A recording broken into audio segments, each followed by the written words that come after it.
자, 이제 우리 하나님 말씀 같이 살펴보시겠습니다. 여호수아서 9장 1절부터 15절 말씀인데요. 오늘도 다 자리에서 일어나셔서 여호수아서 9장 1절부터 15절인데 앞부분에 1절부터 6절까지 읽고 그리고 맨 마지막 14, 15절을 함께 읽도록 하겠습니다. 여호수아서 9장 1절입니다. 이 일 후에 요단 서쪽 산지와 평지와 레바논 앞 대해 연안에 있는 헷 사람과 아모리 사람과 가나안 사람과 브리스 사람과 히위 사람과 여부스 사람의 모든 왕들이 이 일을 듣고 모여서 일심으로 여호수아와 이스라엘에 맞서서 싸우려 하더라. 기브온 주민들이 여호수아가 여리고와 아이에 행한 일을 듣고 꾀를 내어 사신의 모양을 꾸미되 헤어진 전대와 헤어지고 찢어져서 기운 가죽 포도주 부대를 나귀에 싣고 그 발에는 낡아서 기운 신을 신고 낡은 옷을 입고 다 마르고 곰팡이가 난 떡을 준비하고 그들이 길갈 진영으로 가서 여호수아에게 이르러 그와 이스라엘 사람들에게 이르되 우리는 먼 나라에서 왔나이다. 이제 우리와 조약을 맺읍시다 하니 맨 마지막 14, 15절 우리 한 목소리로 같이 읽겠습니다. 무리가 그들의 양식을 취하고는 어떻게 할지를 여호와께 묻지 아니하고 여호수아가 곧 그들과 화친하여 그들을 살리리라는 조약을 맺고 회중 족장들이 그들에게 맹세하였더라. 아멘. 15절까지 살펴보았습니다. 자리에 앉아주시기 바랍니다. 천재음악가로 알려진 이 모차르트와 관련된 일화들이 많은데요. 최근에 제 마음에 품고 하나님이 제게 주시는 메시지가 있다. 그렇게 제가 되돌아보는 그런 일화가 하나 있는데 내용이 이렇습니다. 아마도 모차르트가 활동하던 그 시대에도 굉장히 알려진 그런 유명한 음악가였던 것 같습니다. 그래서 이제 그 많은 사람들이 모차르트에게 와서 선생님에게 음악을 배우고 싶습니다. 그렇게 찾아오는 경우가 되게 많았다는 겁니다. 어느 날입니다. 어떤 청년이 이제 찾아온 거예요. 그래서 이제 모차르트에게 이런 부탁을 했습니다. 선생님, 저는 선생님에게서 음악을 배우기를 원합니다. 이제 보통 이렇게 찾아오면은 모차르트가 항상 하는 앵무새처럼 하는 질문이 있대요. 이런 질문을 했습니다. 당신은 음악을 배운 적이 있습니까? 그랬더니 청년이 이제 되게 자신감 있게 그리고 오래전부터 이런 음악적으로 훈련을 많이 한 사람인가 봅니다. 그가 이렇게 말했습니다. 저는 어릴 적부터 피아노를 쳤고 바이올린도 10년 이상 배웠습니다. 그렇게 당당하게 이제 모차르트에게 답을 했는데 그 얘기를 듣고는 모차르트 이렇게 말했습니다. 자네가 내게 음악을 배우기 원한다면 수업료보다 2배를 더 내야 된다고. 그리고 이제 그 다음에 또 청년이 찾아왔는데 이 청년에게 또 똑같은 질문을 던졌습니다. 자네는 음악을 배운 적이 있느냐고. 그랬더니 이 청년은 이제 초보인가 봅니다. 음악을 배운 적은 없지만 열심히 해보겠습니다. 그랬더니 모차르트가 자네는 수업료의 반만 내라고 그러는 거예요. 그러니까 아까 그 청년이 항의할 거 아닙니까? 아니 나는 오랫동안 연습을 해왔고 음악에 익숙한 사람인데 왜 저에게는 수업료의 2배를 내라 그러고, 아니 지금 저 사람은 음악을 하나도 해본 적이 없는 초보인데 왜 절반만 수업료를 내라고 그러시는 겁니까? 그랬더니 그 모차르트가 그 이유에 대해서 설명한 내용이 이렇습니다. 그가 이렇게 대답했습니다. 여보게, 음악을 배운 사람들을 잘 가르치기 위해 나는 먼저 잘못된 음악 습관이나 태도를 고쳐주네. 그런데 그 일은 아주 힘든 일이야. 그 사람이 지니고 있는 나쁜 버릇이나 태도를 올바르게 고쳐주는 일은 그냥 음악을 가르치는 것보다 배나 힘든 일이기 때문에 수업료의 2배를 요구하는 것이지. 그러나 음악을 배우지 않은 사람은 그런 나쁜 습관이 없기 때문에 바로 음악을 가르칠 수 있지. 그리고 저 청년에게는 배우고자 하는 순수한 열정이 있지 않은가. 글쎄 이게 실제 있었던 일인지 교훈을 위해서 만든 이야기인지 모르겠지만 요즘에 저는 자주 이 상황을 떠올리면서 제가 묵상을 합니다. 왜냐하니까 저는 목사고 또 모태신앙인이에요. 그래서 아마도 제가 하나님 앞에 이런 질문을 던진다면 저는 전자예요. 저는 어릴 적부터 피아노를 쳤고 바이올린도 10년 이상 배웠습니다. 그렇게 말하던 청년에 속하는 사람이 저라고 생각합니다. 그런데 하나님께서는 모차르트가 했던 말이 그거야. 너 수업료 2배 내야 된다. 왜 그렇다고 그랬죠? 오늘 우리 같은 오래 예수 믿은 사람들이 가지는 굉장히 견고한 자기만의 생각이 만들어지기 쉬운 거예요. 그래서 하나님의 생각 앞에 내 이 만들어진 생각을 교정하고 깨트리는 일이 이게 그만큼 어렵다는 것을 저는 이 모차르트의 일화를 가지고 제 삶에 적용을 하는 겁니다. 하나님, 저도 모르게 저 안에 굳어져 있는 어떤 생각이 있습니다. 여러분은 어떠세요? 여러분은 하나님 앞에서 나는 이미 훈련이 잘 된 사람입니다. 난 모태신앙인입니다. 저는 10년 이상 피아노를 친 사람입니다. 그 수업료 2배를 낼 만큼 교정해야 되는 게 많은 사람이라는 거죠.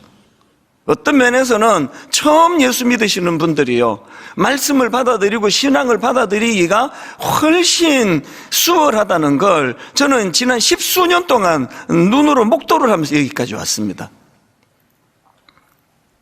제가 목회를 오래 하다가 보니까요, 저 자신은 말할 것도 없고 참 사람은 잘 안 변하는 존재구나, 사람은 잘 바뀌지 않는구나, 이걸 제가 뼈저리게 느낍니다. 제일 안 바뀌는 게 저 자신이겠죠.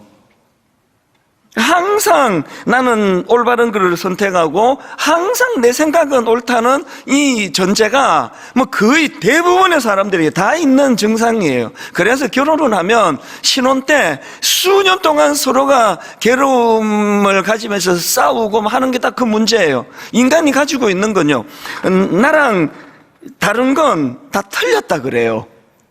자기는 이런 상황으로 자기가 이렇게 자라와서 이런 가치관을 갖고 있는데 다를 수도 있는데 다 틀렸다. 당신은 왜 이렇게 틀리게 하느냐 그러거든요. 다른 거거든요. 이걸 깨달아가는데 거의 한 10년 이상 걸리는 것 같습니다. 이제 이게 조금 성숙해지고 나면 가정에서 다툼이 확 주는 거죠. 이 사람은 나랑 다르네? 이 사람은 나랑 틀리네? 이건 틀린 거랑 다른 건 다른 내용 아니겠냐는 거죠. 제가 오늘 말씀을 왜 이렇게 시작하는가 하면은요, 오늘 본문에서 발견되는 여호수아의 미숙한 모습 때문이에요. 그는 지도자예요. 모세 후계자입니다. 그런데 오늘 본문에서 여호수아를 보니까 이분이 또 넘어졌어요.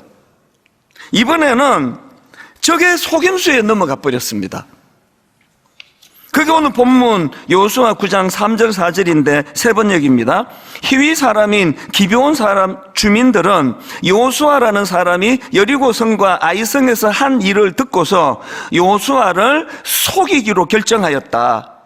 그들은 낡은 부대와 헤어지고 터져서 기운 가죽 포도주 부대를 나귀에 싣고서 외모를 사슬단처럼 꾸미고 길을 떠났다. 지금 기브온 사람들이 여호수아를 속이는 거예요. 여호수아를 속여서 그들이 원하는 조약을 맺으려고 하는데요, 그래서 이제 여호수아를 속이려고 먼 나라에서 온 것처럼 모든 게 다 거짓이에요. 왜 이게 조약을 맺으면 안 되는가 하면 이미 신명기 7장에서 하나님께서 모세를 통하여 경고의 말씀을 주셨습니다. 7장 2절을 보십시오. 그들과 어떤 언약도 하지 말 것이요.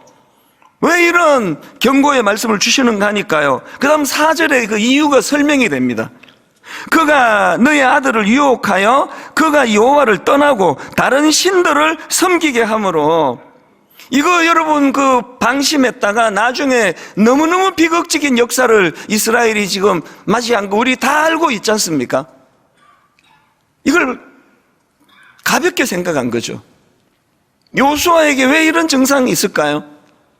이 자기 지도자예요. 사람들이 다 자기 말을 듣고 하니까 이제 그 머릿속에 아까 그 모차르트로 이야기하면 난 10년 이상 음악한 사람이라고, 그 생각의 교정이 잘 안 되는 부분이 여호수아에게 지금 계속 드러나고 있는 것을 우리가 살펴보고 있지 않습니까? 아이성 때도 그랬고요. 제가 오늘 설교 제목을 공격보다 더 무서운 유혹 이렇게 잡았는데요, 여호수아가 방심한 게 뭡니까? 지금 그 가나안 원주민들이 막 이제 연합군을 형성하고 막 공격을 일으켜 오는 데는 긴장하면서 잘 대처하는 게 그게 지도자의 모습인데, 그런데 유혹하니까요, 변장하고 찾아오니까요, 방심해버린 거예요. 그래서 제가 오늘 설교 제목을 공격보다 더 무서운 유혹 이렇게 다윗을 한번 보세요. 골리앗이 막 대놓고 그냥 하나님을 조롱하고 막 대놓고 길길이 날뛰고 하니까 그때 바짝 긴장해서 다윗이 여호와 하나님의 이름으로 그렇게 골리앗을 무찌르지 않습니까? 그랬는데 여러분 다 아시지만 우연히 옥상을 거닐다가 어떤 목욕하는 여자를 발견하고는 그 목욕하는 여자분이 뭐가 잘못이에요? 이거를 사단은 찬스의 귀재거든요. 그 산을 사단이 공격한 거는 다윗에게 이 부분이 약하기 때문 아닙니까? 그래서 한 번에 넘어져 버렸잖아요. 유혹이 대놓고 공격하는 것보다 훨씬 무서운 겁니다. 그래서 기독교는요, 핍박할 때 항상 부응했습니다. 2000년 역사 예외가 없습니다. 항상 핍박하면 긴장해요. 하나님께 은혜를 구해요. 눈물로 하나님 앞에 무릎을 꿇는 일이 일어나는데 방심해하는 시기예요. 그게 모차르트가 말하는 그 교훈이 왜 저에게 무서운 메시지가 되느냐? 저 이제 목회한 지 초보 아니고요. 그 많은 경력을 제가 쌓았기 때문에, 그래서 이제 난 목회 34년 차라고, 분당 우리 교회 담임 목사라고, 대놓고는 그렇게 하지 않아도 저 안에 그런 교만이 부인할 수 없이 자리 잡고 있는 거거든요. 이럴 때가 너무나 위험할 때다. 그래서 설교 제목이 어떤 면에서는 저에게 주시는, 그리고 오래 예수 믿은 분들에게 주시는 경고의 말씀입니다. 공격보다 더 무서운 게 유혹이에요. 변장하고 찾아오기 때문에. 오늘 본문의 여호수아를 이런 관점으로 한번 살펴보기를 원하는데요, 오늘 본문에서 이 여호수아의 경솔함으로 인한 이 실패는 우리 모두가 다 주의를 기울여서 그 원인을 분석해야 되는데, 여기서 참 중요한 게 있는데요, 여호수아가 그 기브온 사람들의 속임수에 속아 넘어갔던 시점을 성경은 명시하고 있다는 사실입니다. 자, 오늘 본문 1절에 맨 먼저 그게 나와요. 이 일 후에, 이렇게 말씀을 시작합니다. 이 일 후에가 언젠가 하면은요, 여러분 우리 지난주 설교 이거 다 나누지 않았습니까? 이 일 후에는요, 이스라엘 백성들이 에발산과 그리심산에 모여가지고 하나님의 말씀을 선포하면 거기에 아멘 아멘 막 그 감격적인 말로 나눌 수 없는 뜨거움을 경험한 이 일 후에예요. 여호수아도 백성들과 더불어서 그 놀라운 하나님 앞에 드려지는 그 퍼포먼스가 이루어지고 막 마음에 자신감이 충만하던 이 일 후에예요. 우리가 기억해야 되는 건요, 유혹이 언제 찾아오는가 하면은 항상 충만한 상태예요. 마음이 뜨거울 때예요. 예수님을 향한 공격도 마찬가지 아닙니까? 마태복음 4장에 보면은 마귀가 예수님을 무섭게 공격하는데요, 그 내용이 마태복음 4장 1절부터 시작이 됩니다. 그런데 1절도 똑같이 접속사로 시작하네요. 1절을 보십시오. 그때에, 이 일 후에, 이거 아닙니까? 그때에 예수께서 성령에게 이끌려 마귀에게 시험을 받으러 광야로 가사, 여기 보면은요, 그때에라는 이 접속사가 말하는 그때가 언제인가 하니까 바로 앞에 그 내용이 나옵니다. 바로 앞에 마태복음 3장 16절입니다. 예수께서 세례를 받으시고 곧 물에서 올라오실새 하늘이 열리고 하나님의 성령이 비둘기같이 내려 자기 위에 임하심을 보시더니 하늘로부터 소리가 있어 말씀하시되 이는 내 사랑하는 아들이요 내 기뻐하는 자라 하시니라. 지금 그때에 이 일 후에가 어느 때인가 하면은요, 예수 그리스도가 인간의 몸을 입고 오셔가지고 아마도 가장 충만하던 때일 거예요. 세례를 받으시는 그 현장에 삼위 하나님이 총출동을 하세요. 하늘이 열립니다. 놀라운 역사가 그 안에서 일어난 일을 경험하신 그때에 마귀가 공격을 하는 겁니다. 저는 내년이 내 생애에 가장 제가 마음을 다 쏟을 해가 될 것 같아요. 내년에 분당 우리 교회는 제2의 부흥을 꿈꿉니다. 그래서 머리부터 발끝까지 다 점검하고 있습니다. 교역자들하고 지금 계속 결의를 해요. 이번 주에는 직원들 전체를 모아놓고 이제 완전한 변신을 위하여 우리 같이 꿈꾸기를 원합니다. 근데 저는 알죠. 이제 내년에 저에게, 우리 교역자들에게, 순장님들에게 엄청난 공격이 시작이 될 거예요. 뭔지 모르겠지만 가장 무서운 달콤한 유혹으로 내년에 교회를 흔들 거라고 생각하는데요. 먼저 준비하고 있을 겁니다, 지금. 이 일 후에. 그래서 이제 모든 성도님들이 기대감을 가지셔야 돼요. 이제 그냥 왔다 갔다 하던 신앙생활이 아니라 이 신앙생활은 그 물결에 편승하는 거예요. 올라타시는 거예요. 파도 타기예요. 내가 파도를 일으키는 거 아닙니다. 일으켜주시는 파도에 몸을 맡기는 거거든요. 내년에 여러분 개인과 여러분 가정과 분당 우리 교회에 부흥의 역사가 일어나기를 원합니다. 부흥의 역사가 일어날 줄 믿습니다. 그러면 공격이 시작이 되는데 유혹으로 오는 거죠. 유혹으로. 제가 참 마음이 아픈 게요, 그 JMS라고 하는 이 얼토당토하는 이런 이단에 그 누가 많이 넘어가느냐고요. 신천지에 누가 넘어가느냐고요. 잘 믿으려고 애쓰는 사람들이. 근데 속상해 죽겠죠, 그게. 그래도 잘 믿어보려고 애쓰는 사람이 교회에서 안 가르쳐주는 성경 공부한다. 한번 가보자. 그렇게 다 넘어가는 거 아닙니까? 미지근하게 신앙생활하는 사람은 한편으로는 참 아쉽고 답답하지만 한편으로 전 제일 안심이 되는 분들이 그분들이에요. 이단이 손도 못 대는 게 그분들이에요.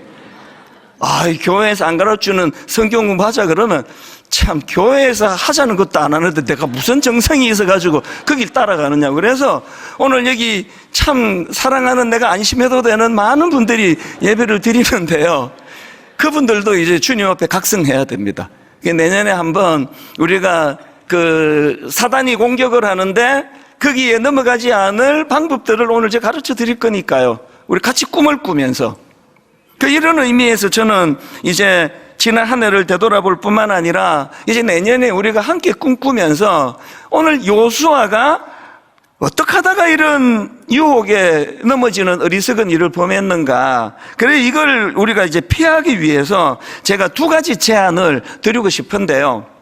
여러분, 우리도 요수아처럼 유혹에 넘어가기가 쉽기 때문에 항상 이 두 가지 제안을 기억하셔야 돼요. 첫 번째가 영적인 분별력을 구해야 됩니다. 영적인 분별력 구하기. 예수 믿는 우리가 늘 기억해야 되는 말씀이 있는데 요한복음 8장 44절입니다. 너희는 너희 아비 마귀에게서 났으니 너희 아비의 욕심대로 너희도 행하고자 하느니라. 그는 처음부터 살인한 자요, 진리가 그 속에 없으므로 진리에 서지 못하고 거짓을 말할 때마다 제 것으로 말하나니. 우리 그 다음 같이 한번 읽어보시겠습니다. 같이 읽습니다. 시작. 이는 그가 거짓말쟁이요 거짓의 아비가 되었습니다. 진짜 믿음의 성장을 원한다면 이거 잊으시면 안 됩니다. 여러분, 마귀는 거짓말쟁이에요. 거짓의 아비예요. 그게 항상 우리가 대비를 해야 돼요. 영적 전쟁은 이 속임수 전쟁이에요. 그렇기 때문에 에베소서 5장 16절에 보니까요, 세월을 아끼라 때가 악하니라. 그리고 17절에서 접속사 그러므로 이제 이 두 가지 말씀을 연결을 시키는데요, 17절입니다. 그러므로 어리석은 자가 되지 말고 오직 주의 뜻이 무엇인지 이해하라. 여러분, 우리 이거 기억하셔야 됩니다. 누가 세월을 아끼는 자입니까? 밤잠 안 자고 뛰어다니는 사람이 아니에요. 누가 세월을 아끼는 자냐 하니까 거짓의 아비인 사단에게 시간을 뺏기지 않는 사람이에요. 정신없이 뛰어다녔는데 이게 뭐지? 그래서 누가 세월을 아끼는 자냐? 밤잠 안 자고 빠르게 달리는 사람이 아니라 여기 말씀 그대로예요. 주의 뜻을 분별하는 사람이에요. 이건 이 속임수인데? 이건 나 유혹하는 건데? 이런데 시간을 보내면 안 되는데? 주의 뜻을 분별하는 거예요. 제가 언젠가 말씀드렸죠. 저는 부부싸움도 안 해요. 진짜 안 합니다. 딴 거 아니에요. 아까워서요, 시간이. 이러고 있을 때가 어딨냐고, 지금. 아니, 사랑하는 아내와 함께 그 별 중요하지도 않은 것 가지고 감정 소모하고 네가 올리, 내가 올리, 나 그런데 에너지 쓰고 싶지 않아요. 부부싸움 하지 않는 것도 세월을 아끼는 거라 생각하거든. 어지간하면 맞춰주면 되잖아요. 대화하면서. 여러분, 지금 세월을 아끼고 계세요? 무슨 기준으로 그렇게 살고 계세요? 다 살고 은퇴할 때쯤 돼갖고 내가 세월을 잘못 살았네. 이러시면 안 되잖아요. 그럼 어떻게 해야 된다고요? 주의 뜻을 분별해야 돼요. 이게 지금 옳은 건가? 지난주 말씀을 다시 상기합니다. 매 예배 때마다 그걸 점검하셔야 돼요. 그래서 매듭 짓기예요. 이번 한 주간 내가 커튼드 에너지를 쏟고 살지 않았나? 술, 담배가 한국 교회에서 금지 사항이 아니라도 저는 안 합니다. 안 할 것 같아요. 왜 이 거룩한 몸에다가 그 악한 연기를 내가 뿜어 넣어가지고 내 수명을 단축하느냐고. 이거 세월을 아끼는 게 아니에요. 술? 저 안 합니다. 해본 적 없습니다. 그거 이제 다음 달에 총회에서 이제 목사님들은 술 마셔도 된다. 그러지 안 할 거예요. 왜 그게 옳고 그름이 아니라, 그런데 왜 내가 그 아까운 시간을 허비하느냐는 거 아닙니까? 세월을 아끼셔야 돼요. 그래서 항상 하나님 앞에 지도를 받고 하나님이 이끄시는 대로. 그런가 하면은 에베소서 4장 14절입니다. 이는 우리가 이제부터 어린아이가 되지 아니하여 사람의 속임수와 간사한 유혹에 빠져 온갖 교훈의 풍조에 밀려 어떻게 한다고요? 요동하지 않게 하려 함이라. 누가 성숙하냐고요? 요동하지 않는 사람이에요. 누가 미숙한 어린애 같냐고요? 맨날 세상 기웃거리다가 이 말에 속고 저 말에 속고 여기에 기웃 저기에 기웃. 그거는 미숙한 어린아이예요. 항상 우리가 하나님 앞에서 시대를 분별하고 하나님께 뜻을 구하고 하나님 영적인 분별력을 주시기 원합니다. 그래서 우리는요, 사도 바울처럼 서로를 위해 기도해야 돼요. 골로새서 1장 9절. 이로써 우리도 듣던 날부터 너희를 위하여 기도하기를 그치지 아니하고 구하노니 너희로 하여금 모든 신령한 지혜와 총명에 하나님의 뜻을 아는 것으로 채우게 하시고. 아시겠습니까? 여러분이 갖고 있는 지혜, 여러분이 갖고 있는 총명, 여러분이 갖고 있는 그 지식에다가 뭘 덧붙인다고요? 하나님의 뜻을 아는 것으로 분별력으로 채워야 그게 참 지혜가 되는 거예요. 여러분, 여기서 한 가지 제가 또 다시 질문합니다. 요수아가 유혹에 왜 넘어갔습니까? 기브온 사람들이 거짓으로 평화조약을 맺고자 하던 그때는 이 요수아에게 굉장히 긴장되던 때라고 저는 생각을 해요. 왜 그렇게 쉽게 유혹에 넘어가 버렸나 생각해 보면, 지금 기브온 사람들이 연합군을 결성해가지고 요수아를 위협하던 그런 때입니다. 그게 본문 2절에 나오는 얘기예요. 요수아 9장 2절입니다. 그 적들이 지금 모여서 일심으로 요수아와 이스라엘에 맞서서 싸우려 하더라. 지금 요수아가 긴장하고 있는데 그들이 위장하고 변장하고 찾아와가지고 전쟁 안 치는 방법에 대하여 이야기를 하니까 솔깃 넘어가는 거죠. 유혹은 항상 이런 식으로 다가와요. 편하게 가는 길. 모든 사람들이 은행 이자 1%, 2% 그것밖에 안 되는데, 지금 뭔지는 얼마나 되는지 모르겠지만, 근데 우리를 속이는 사기꾼들은 20%를 준다는 거예요. 30%를 준다는 거예요. 편한 길. 항상 지금 경제적으로 쫓기는 분들에게 사기꾼은 접근하는 거 아닙니까? 그래서 악한 거죠. 너무너무 지금 여유가 없어서 속이 다 타들어가는데, 이자를 20% 주겠다, 30%를 주겠다. 그래서 막 돈 다 끌어모아가지고 그렇게 하는 거. 이게 속임수에 넘어가는 사람들의 모습입니다. 유혹은 항상 이런 식이에요. 예수님을 향한 유혹도 마찬가지 아닙니까? 마귀가 예수님을 유혹할 때 제일 먼저 던졌던 유혹이 마태복음 4장 3절이에요. 시험하는 자가 예수께 나와서 이르되 내가 만일 하나님의 아들이거든 명하여 이 돌들로 떡덩이가 되게 하라. 이게 주님에게 얼마나 욕이 난가 하면은 이게 어떤 상황인지 여러분 아시잖아요. 바로 앞에 1절 2절을 보십시오. 그때에 예수께서 성령에게 이끌려 마귀에게 시험을 받으러 광야로 가사 40일을 밤낮으로 금식하신 후에 줄이신지라. 항상 공격보다 유혹이 더 무서운 거예요. 예수님은 그 유혹을 이겨내셨고요, 요수아는 그 유혹에 넘어져 버렸습니다. 왜요? 이분은 하나님이시고 이 사람은 인간이기 때문이에요. 그래서 여러분, 아무리 노력을 해도 분별력은 우리 안에 없습니다. 이거를 기억하셔야 돼요. 세상의 유혹 시험이 내게 몰려올 때에 나의 힘으로 그것들 모두 이길 수 없네. 이 찬양은요, 이 한 줄에 액센트가 다 있습니다. 이것만 하시면 돼요. 세상의 유혹이 내게 몰려올 때 내 힘으로 이거 이길 수 없다. 이게 가장 강력한 전제예요. 제가 지금까지 많은 유혹이 있었지만 결정적으로 넘어가지 않을 수 있었던 건 이 전제를 제가 알았기 때문이에요. 유혹을 이길 수 있는 힘이 제게 없습니다.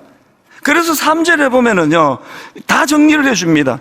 주위를 둘러보면 아무도 없는 듯 믿음의 눈을 들면 보이는 분 계시네. 지금도 내 안에서 역사하고 계시는 사망과 어둠의 권세 물리치신 예수 그리스도. 그래서 이 찬양이 계속 반복하는 후렴이 이렇습니다. 주님을 찬양, 손을 들고 찬양. 그 다음 가사를 보세요. 전쟁은 나에게 속한 것 아니니. 주를 찬양, 손을 들고 찬양. 전쟁은 하나님께 속한 것이니. 이거를 인정하는 게 분별력을, 우리가 그때그때마다 주시는 분별력을 누릴 수 있는 결정적인 비결이에요.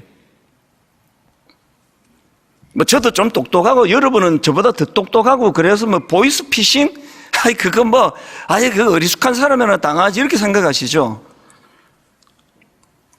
제가 아는 분이요, 굉장히 지혜로운, 어수룩한 분이 아니에요. 이렇게 말하는 것보다 더 지혜로운 분이에요. 근데 이분이 보이스피싱으로 3억 원을 뜯겼어요. 굉장히 똑똑하고 지혜롭고 대처 다 했고요. 요소마다 다 했고, 경찰에도 확인하고 검찰에 다 했어요. 그 꼭대기 위에 올라가 있는 거예요. 그 꼭대기 위에. 그래서 저처럼 어리버리한 사람은 거의 잘 안 당해요. 그런 게 오면은, 간이 덜컹대, 큰일 났는데 어떻게 해야 돼? 다 묻고 그래갖고, 저는 이런데 한 번도 넘어간 적이 없습니다. 여러분, 세상의 유혹 시험이 내게 몰려올 때 나의 힘으로 그것들 이길 수 없다. 이 전제가 여러분 안에 자리 잡고 있다면 하나님께 뭘 구해야 될까요? 분별력을 구하는 거죠. 분별력. 이게 첫 번째고요. 두 번째로 오늘 본문에서 그 여호수아가 가진 어리석음, 우리가 그런 어리석음을 범하지 않기 위해 해야 되는 두 번째 제안이 있는데요. 하나님께 여쭙기예요. 하나님께 여쭙기. 모차르트가 왜 그 음악 많이 한 그 사람에게 너 수업료 2배 내라. 왜 그렇게 했냐고요? 자신 있는 사람은 안 물어요. 지 필요한 것만 묻는 거죠. 이건 됐고요. 이건 내가 잘하니까 이건 어떻게 하는지 가르쳐 주세요. 우리가 그런 사람 아닙니까? 제가 오늘 본문을 묵상하다가 굉장히 흥미로운 그 두 대조가 본문에 있다는 걸 알게 됐는데요. 자, 여호수아 9장 8절을 보세요. 그들이 여호수아에게 이르되 우리는 당신의 종들이니이다 하매 여호수아가 그들에게 묻대요. 사람에게 물었습니다. 그 다음 14절에 보니까요, 무리가 그들의 양식을 취하고는 어떻게 할지를 여호와께 묻지 아니하고 해요. 사람에게는 묻고 하나님께는 묻지 아니하고. 이게 여호수아가 넘어지게 된 핵심 원인입니다. 사람에게 묻고 하나님께 묻지 아니하고. 구약의 그 사울도 마찬가지 아닙니까? 그가 얼마나 순수했던 청년인지 모릅니다. 사울 왕이. 그랬던 그가 나중에 교만해서 망해버렸는데요. 그 역대상 10장에 보면은 사울 왕의 죽음을 상세하게 거기다 기록을 해요. 그리고 맨 마지막에 그가 왜 망했는지에 대한 분석을 두 가지로 하는 걸 제가 봤는데요. 역대상 10장 13절을 보십시오. 사울이 죽은 것은 여호와께 범죄하였기 때문이라. 그 범죄가 두 종류입니다. 첫 번째가 뭐냐? 그가 여호와의 말씀을 지키지 아니하고예요. 그래서 이제 신접한 자에게 가르치기를 청하는 어리석음을 범했고요. 다음 두 번째로 그가 범한 죄가 뭐냐? 14절 여호와께 묻지 아니하였으므로예요. 이게 죄래요.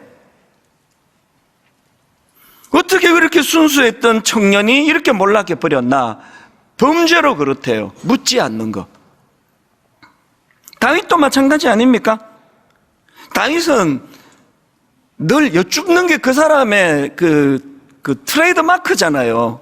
한번 보세요. 사무엘상 23장 2절. 이에 다윗이 여호와께 묻자와 이르되, 그 다음 4절. 다윗이 여호와께 다시 묻자온데, 사무엘상 2장 2절. 그 후에 다윗이 여호와께 여쭈어하래되, 내가 유다 한 성읍으로 올라가리이다. 여호와께서 이르시되 올라가라. 또 다윗이 아뢰되 어디로 가리이까? 그래서 다윗은요 늘 여쭙고 또 여쭙던 인물이에요.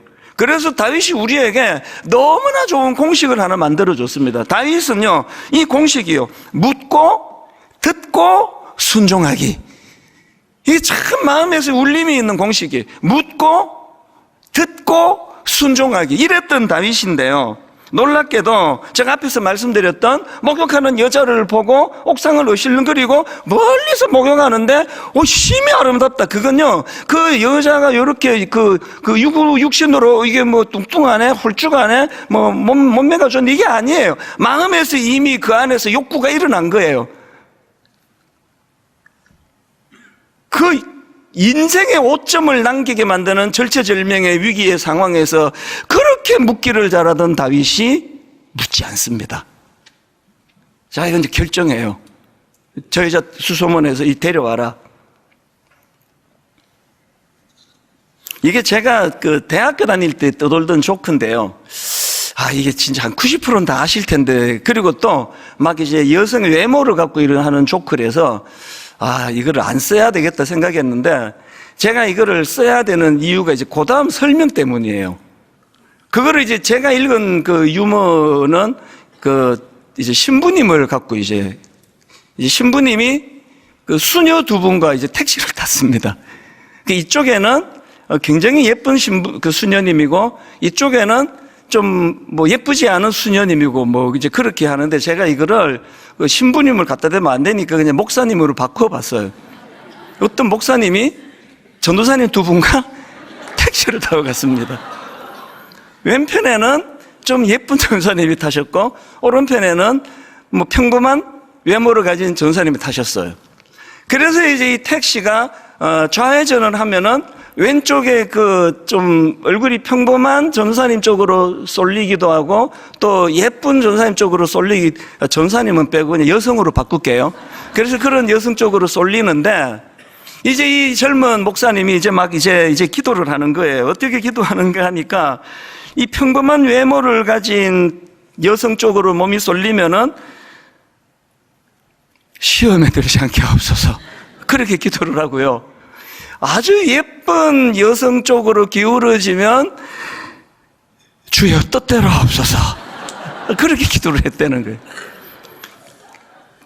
이 사실 이게 뭐 외모 갖고 하는 이런 조크가 좀 저지르고 해서 제가 안 쓰려고 했는데요. 이거를 제가 웃기자고 한 얘기가 아니고, 이게 우리의 실체 아닙니까? 지 마음에 들면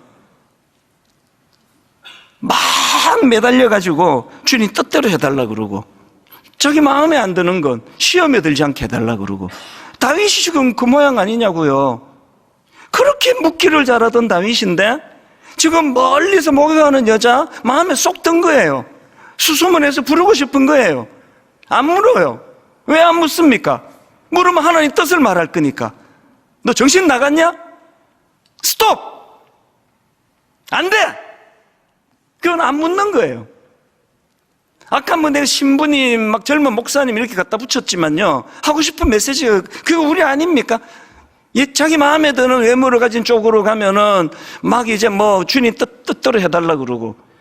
그 반대였나? 모르겠어요. 어쨌든 이쪽으로 기울이면 이렇게 기도하고, 저쪽으로 기울이면 저렇게 기도하고, 마음에 안 들면은 뭐 시험에 들지 않게 해달라 그러고. 우리의 신앙이 묻지 않는 것도 문제고, 묻는 것도 지 마음대로 묻는 거죠. 묻고 싶은 것만 묻는 거죠. 막을 것 같은 걸 안 묻잖아요. 그래서 저는 오늘 여러분 결론혐으로, 그리고 또 가장 중요한 대안으로 시편 46편 10절을 제가 들고 싶습니다. 세 번역입니다. 이런 권면을 놓치면 안 됩니다. 너희는 잠깐 손을 멈추고, 너희는 잠깐 손을 멈추고 내가 하나님인 줄 알아라. 너희는 잠깐 손을 멈추고 내가 하나님인 줄 알아라. 내가 뭇 나라로부터 높임을 받는다. 내가 이 땅에서 높임을 받는다. 뭘 의미하는지 아시겠죠? 하나님은 우리 수준의 분이 아니세요. 그래서 항상 그 분별력은 하나님께 있어요. 그래서 자꾸 여쭙는 거죠. 잠깐 걸음을 멈추고, 잠깐 손을 멈추고. 지난주 말씀 다시 한번 말씀드립니다. 여호수아가 에발산과 그리심산으로 백성들을 데리고 갔습니다. 전쟁 치다가 갑자기 엉뚱한 데로 갔습니다. 이게 잠깐 손을 멈춘 거 아닙니까? 잠깐 손을 멈추었어요. 왜 멈추었습니까?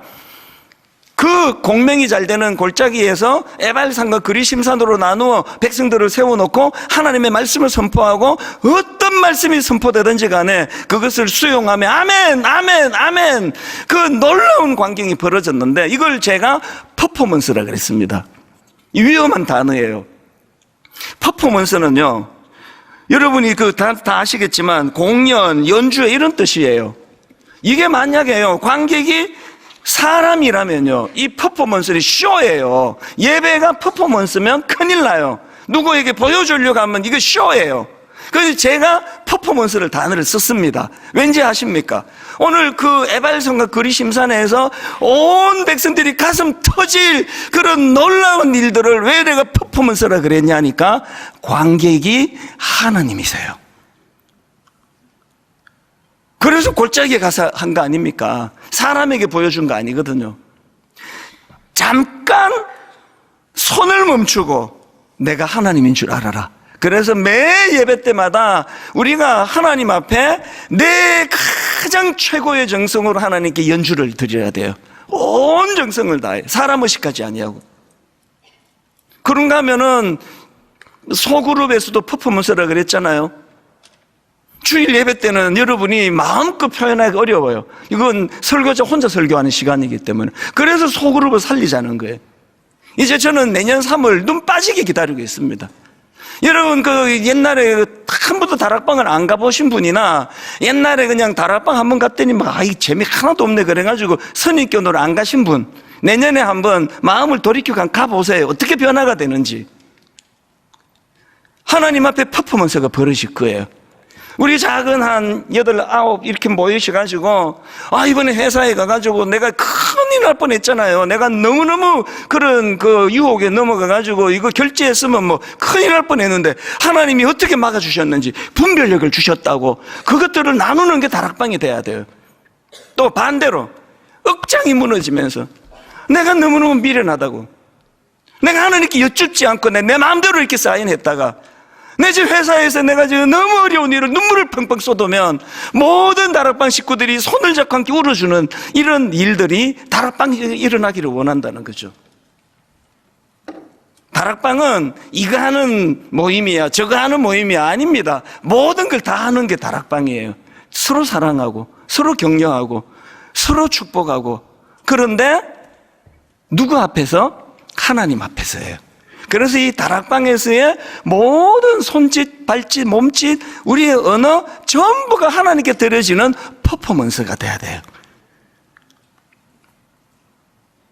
내년에 분당 우리 교회 예배가 하나님께 드려지는 너무나 조화로운 연주가 되기를 원합니다. 그리고 그 하나님 주시는 힘으로 하기 원합니다. 십자가 지신 예수 그리스도, 우리에게 이 놀라운 연주자의 길로 이끌어 가시기 위하여 십자가를 지신 예수 그리스도. 결론을 저는 이 말씀으로 맺기 원합니다. 시편 25편 15절, 내 눈이 항상 여호와를 바라보면 내 발을 그물에서 벗어나게 하실 것이미로다. 우리가 유혹에 넘어가지 않기 위해서 하나님께 여쭈어야 되는데, 그 일은 하나님과의 인티머시, 친밀감이 있는 사람이 할 수 있는 거예요. 내가 항상 여호와를 바라보면 내 발을 그물에서 벗어나게 하실 것이미로다. 호세아 6장 3절, 그러므로 우리가 여호와를 알자, 힘써 여호와를 알자. 그러므로 우리가 여호와를 알자, 힘써 여호와를 알자. 친밀감이에요. 항상 여쭐 수 있는 분. 제가 새벽에 일어나가지고 뭐 그 긴 시간을 뭐 하고 있겠냐고요. 그 긴 시간을 오늘 하루 제가 하나님 앞에 해야 되는 일들에 대해 여쭙는 거죠. 여쭙고 또 여쭙는 거죠. 오늘 설교의 그 마무리를 이 찬양으로 맺기 원합니다.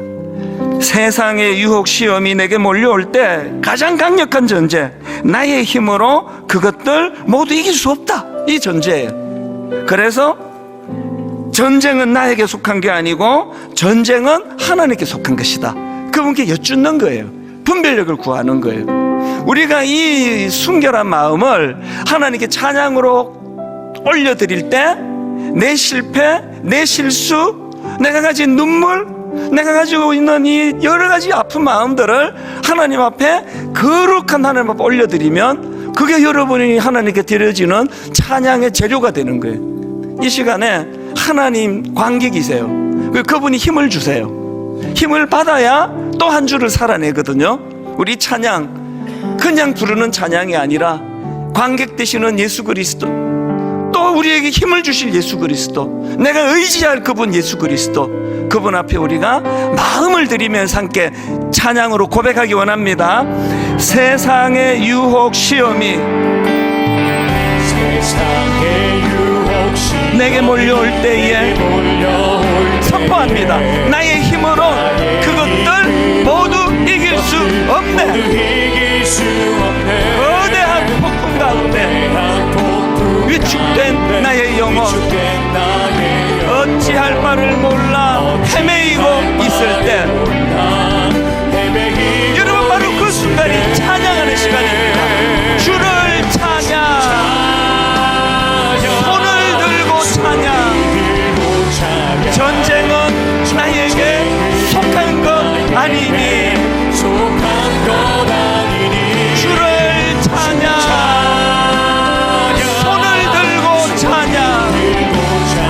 전쟁은 하나님께 속한 것이니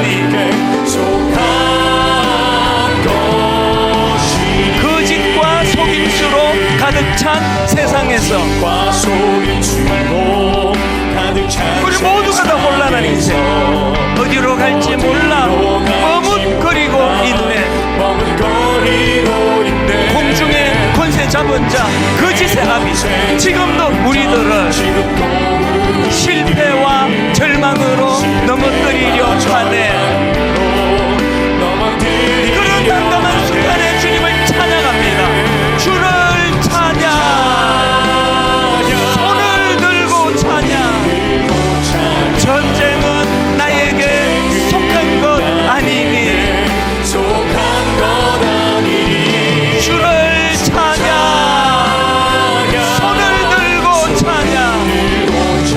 전쟁은 하나님께 속한 것이니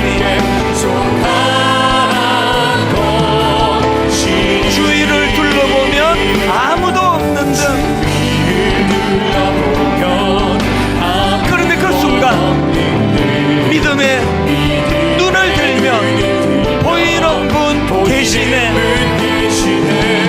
지금도 내 안에서 역사하고 계시는 사망과 어둠의 권세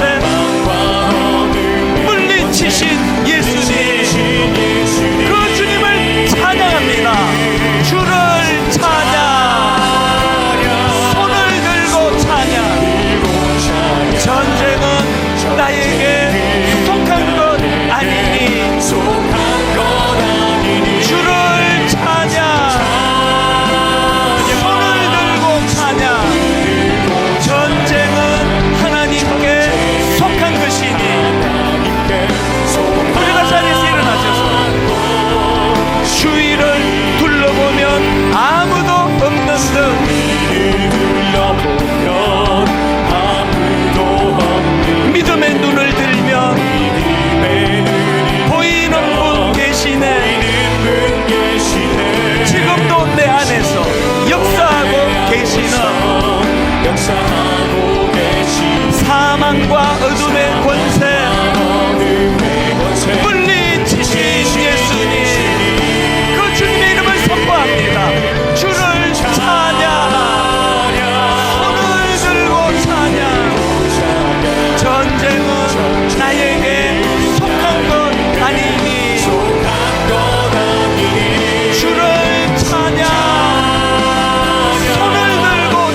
소처럼 속는 거죠. 이러면 안 되는데 넘어가는 거죠. 그래서 우리가 구해야 되는 건 분별력을 구하는 거예요. 내 안에 없습니다. 분별력을 주시기 원합니다. 그리고 내 안에 없기 때문에 여쭙는 거예요. 아까 말씀드렸잖아요. 유리한 건 여쭙고, 요거는 아마 허락하실 거야. 불리한 거는 내가 알아서 하고. 이래서 이게 아무것도 안 되는 거예요. 여쭙고 거기에 귀를 기울이고 그리고 순종하는 거. 다윗이 이 공식, 결정적으로 그 공식이 필요할 때는 죽여버리잖아요. 오늘 여러분 진짜 한번 부흥을 꿈꿔보세요. 아버지, 내 심령 안에 주님, 그 모차르트가 말한 너는 수업료 2배 내야 돼, 그런 굳어져 버린 신앙인이 아니라 처음 주님을 만날 때 그 마음으로, 주님, 저는 아무것도 모릅니다. 주님, 저를 지도해 주시기 원합니다. 여쭙고 분별력을 구하고 하는 우리 가정에 한번 부흥이 일어나기 원합니다. 한번 분당 우리 교회에 부흥의 역사를 허락하여 주시옵소서. 마음의 꿈을 꾸면서 하나님 앞 우리 주님 이름 한번 큰 소리로 한번 선포하고 우리 합심해서 마음에 있는 그 다 토해내시면 좋겠어요. 주님 앞에 이 시간 같이 주님 이름 한번 부르고 기도하기 원합니다. 주여, 살아계신 하나님 아버지,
하나님 아버지, 지난 시간 돌아보면 참 속아서 유혹에 넘어가서 참 눈물 흘린 적이 참 많았던 것을 떠올려 기억하게 됩니다.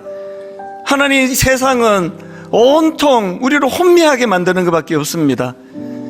한 번 잘못 받으면 인생이 끝나는 지뢰밭도 너무 많고, 그 정도까지는 아니라 할지라도 우리의 의욕을 꺾어버리고 엉뚱한 길로 인도하여 마음에 참 두려움에 휩싸이게 만드는 공격이 너무 많습니다. 오 하나님, 분별력을 필요로 하는데 우리 안에는 분별력이 없습니다. 이게 옳거니 하고 했는데 그것이 수렁이었고, 자녀 교육도 마찬가지입니다. 잘 지도하느라고 했는데 이것이 터치 나가지고 아이들을 어렵게 만드는 일을 참 많이 행합니다. 오늘 주신 말씀 마음에 담고, 하나님, 분별력이 우리 안에 있는 게 아님을 인정하고 하나님께 분별력을 구하는 자들이 되게 하여 주시옵소서. 하나님, 그 지혜가 우리 안에 없기 때문에 늘 하나님께 여쭙기 원합니다. 하나님, 여쭙고 또 여쭙기 원합니다. 그래서 하나님이 주시는 분별력과 하나님 주시는 지혜로 한번 우리 가정과 우리 개인과 우리 교회의 부흥을 꿈꾸고 있사오니 부흥을 허락하여 주시옵소서. 한번 맛보기 원하오니 이 교회가 한번 내년에 우리 생각을 뛰어넘는 은혜의 물꼬가 터여지고 은혜가 쏟아 부어지는 한 해 되게 하여 주시옵소서. 이번 한 주간 오늘 배운 그대로 한 번 더 실천해 보기 원합니다.